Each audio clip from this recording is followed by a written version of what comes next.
এবাৰ ৰজাৰ ওচৰলৈ তেওঁৰ দুজন মন্ত্ৰীৰ ওপৰত অভিযোগ আহিল যে তেওঁলোকে ৰাজ্যত দুৰ্নীতি আৰম্ভ কৰিছে। সেইবাবে পৰীক্ষা কৰি চাবলৈ ৰজাই সেই দুজন মন্ত্ৰীক আৰু আন এজন ভাল মন্ত্ৰীক নিজে মাতি ক'লে, এয়া লোৱা, খালী বস্তা এটা এটা দিছোঁ। আপোনালোকৰ কাম হ'ব বনলৈ গৈ বিভিন্ন ফল তুলি এটা এটা বস্তাত ভৰাই অনা। চাওঁচোন কিমান সোনকালে কোনে বস্তা ভৰাই আনে।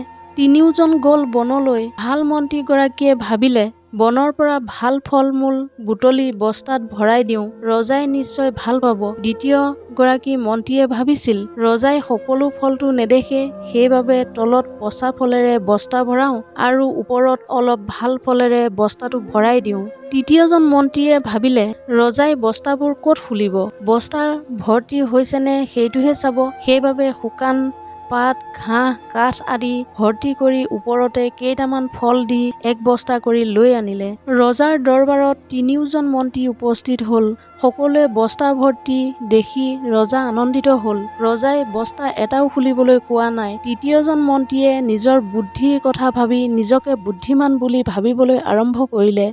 ৰজাই কিছু সময়ৰ পিছত তিনিওজন মন্ত্ৰীকে মাতি ঘোষণা কৰিলে, আপোনালোকে তিনিজন মন্ত্ৰী 7 দিনৰ বাবে আপোনালোকে ভৰাই অনা বস্তাটো লৈ জেলত বন্দীত্ব পাৰ কৰিব লাগিব আৰু প্ৰত্যেকজনক পৃথক কোঠাত ৰাখিব আৰু 7 দিনলৈ একো আহাৰ দিয়া নহ'ব।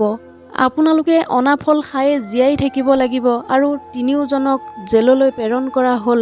প্ৰথমজন মন্ত্ৰীয়ে বস্তাৰ ফল খাই এই 7 দিন অতিবাহিত কৰিলে। দ্বিতীয় মন্ত্ৰীয়ে 3 দিন ভাল ফল খাব পাৰিলে আৰু বাকী দিনকেইটা পচা ফল খাই কটালে আৰু সেইবাবে বেমাৰত পৰিল।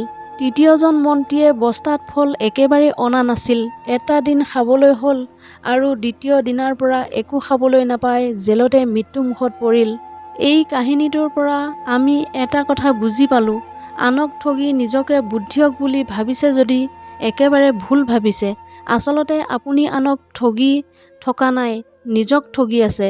এটা দিন আহিব আপুনি কৰা প্ৰবঞ্চনাই এদিন আপোনাকেই ধ্বংস কৰিব। এনেধৰণৰ মটিভেশ্যনেল ভিডিঅ' পাই থাকিবলৈ মোৰ চেনেলটো ছাবস্ক্ৰাইব কৰি ৰাখিবলৈ নাপাহৰিব। পুনৰ অন্য এটা ভিডিঅ'ৰ সৈতে লগ পোৱাৰ প্ৰতিশ্ৰুতিৰে আজিৰ এই খণ্ডটোৰ পৰা বিদায় লৈছোঁ। ধন্যবাদ।